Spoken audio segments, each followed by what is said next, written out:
Ako si Francia, as a working student, studying online na gusto kong i-share sa inyo. Tara at samahan niyo ako.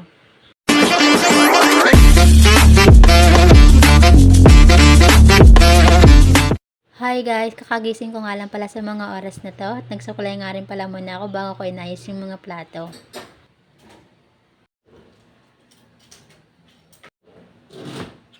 Pagkatapos ko nga palang ayusin yung mga plato ay kumuha na pala ako ng lulutuin ko. Dahil magluluto tayo ng itlog at hotdog. At yun nga hinugasan ko muna. Tara at magluto na tayo. Kumuha na nga rin pala ako ng spinach dahil yun yung ilalagay ko sa rice.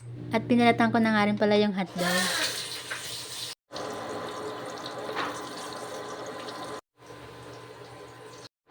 Binawasan ko nga pala yan ng mantika dahil nga susunod ko naman na yung fried rice.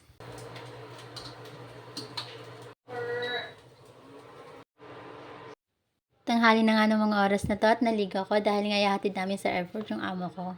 Kaya nagsuklay muna ako at di nga ako komportable sa sinuot ko kaya naman inayos ko muna at nag-laptop nga pala muna ako. At pagkatapos nga kinuha ko na yung laptop dahil andyan na yung sundo kaya alis na kami. At yun, nakarating na kami sa Ninoy Aquino International Airport. Ako na lang mag-isa at yung driver. So yun lang guys, bye bye!